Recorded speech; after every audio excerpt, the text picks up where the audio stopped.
Bonjour, c'est quoi le test ultime avant d'aller dans l'espace? Eh ben c'est ça. On est ici à Thales Alenia Space et un de leurs boulots, c'est de tester les satellites avant de les envoyer dans l'espace. Alors l'espace, c'est le milieu le plus hostile que vous pouvez imaginer, c'est une galère. Il fait très froid, il fait très chaud, il fait très vide, ça vibre à mort au moment du décollage et en plus la fusée, elle fait un bruit pas possible. Et ben ici, ils testent tout avant. Alors là-dedans, ils ont mis un satellite, ça ressemble à ça, et ils simulent l'espace en faisant le vide. Actuellement, là derrière moi, on est à 10-7 millibars. C'est-à-dire 10 milliards de fois moins pressurisé que cette pièce-là. Et comme si ça ne suffisait pas, ils reproduisent la température de l'espace. Alors là, vous vous dites peut-être que l'espace c'est très froid. En fait, non. Ça dépend si vous voyez le soleil ou pas. Si vous êtes à l'ombre, l'espace c'est moins 200 degrés. Si vous êtes au soleil, l'espace c'est plus 200 degrés. Donc pas de problème là-dedans. Ils ont une couche d'azote liquide autour du caisson qui leur permet de descendre à moins 200 degrés. Et ils ont des panneaux rayonnants qui leur permettent de chauffer à plus 200 degrés. Ils mettent le satellite là-dedans et pendant un mois, ils vont faire des cycles froid, chaud, froid, chaud, froid, chaud et vérifier comment se comporte le satellite. Et c'est pas tout. Les tortures continuent, suivez-moi.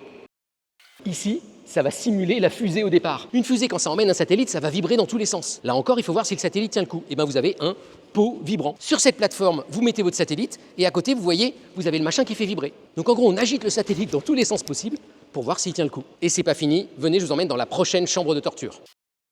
Ici, on va simuler ce qui se passe au décollage en termes de bruit. La fusée, elle fait un bruit pas possible et le bruit, ça va faire vibrer le satellite. Donc ils vont reproduire ce bruit dans cette chambre. Venez voir. Regardez l'épaisseur des murs, elle est énorme. C'est pour protéger l'extérieur du bruit qu'on va faire à l'intérieur. On est ici dans la chambre acoustique. Et regardez là-haut, ce que vous voyez là, c'est 3 sirènes géantes. On va mettre le satellite ici.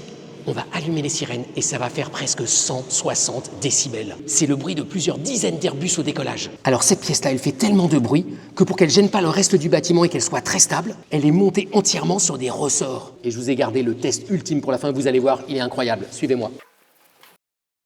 Bienvenue dans la chambre anéchoïde. L'enjeu ici, c'est de tester la transmission avec le satellite. Et donc pour ça, il faut lui envoyer un signal comme si c'était de la Terre jusqu'à 800 km dans les airs. La Terre, elle est là-haut.